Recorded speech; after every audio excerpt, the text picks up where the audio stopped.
I constantly get asked, and so do people in my team, what is a ketogenic diet? Very simply, a ketogenic diet is a diet that forces the body to burn excess fat stores. And that's what most people want when they're losing weight. But I think also people get very confused about how you can get into a state of ketosis, which is when you're on a ketogenic diet. Yes. I think probably people don't understand that most of us have stored energy in our muscles and liver all of the time. And that stored energy comes in the form of glycogen because the body can readily use that very quickly. So that comes from carbohydrates. So we've got the glycogen there, and as soon as we start to be active and energetic, we burn the glycogen first. The fat stores don't get touched. So if we're on a ketogenic diet, on the other hand, we've reduced our carbohydrate intake and therefore our glycogen stores, and we have to use that stored fat.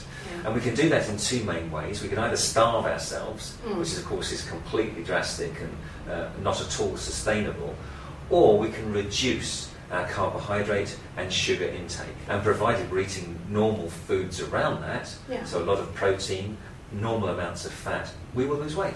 So a natural ketogenic diet is actually a lot like the caveman diet, isn't it, really? That's right. I mean, the hunter-gatherer of centuries ago would exist on a high-protein diet, normal fat, and get those fats from nuts and seeds.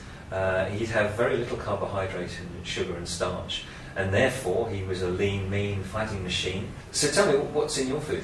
Well, on the Go Lower diet, we base everything on the hunter-gatherer diet. So we use only whole foods based on meat, fish, eggs, some low GI fruit, lots of green vegetables, and nuts and seeds. So we go back to basics, and we prepare the meals and send them to people's homes initially.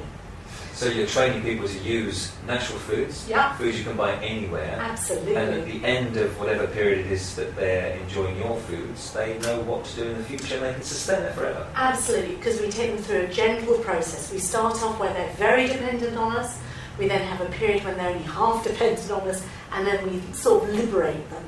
And that way, by the end, they don't need us and they don't come back. But what we hope is that they've learned how to eat better.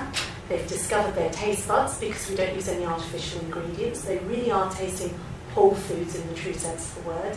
So very little sugar and very little salt, which is critical. We also don't use any artificial sweeteners because they have a habit of encouraging people to want more and more sweet things. So they may not gain weight, but they're still not getting away from the real problem, which is not loving whole foods.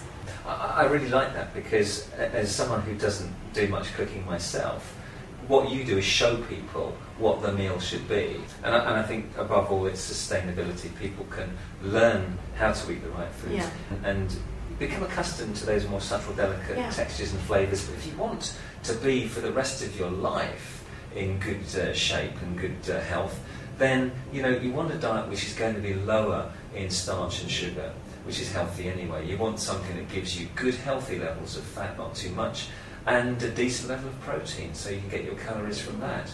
And I think for most people that's going to suit and keep on that diet for life.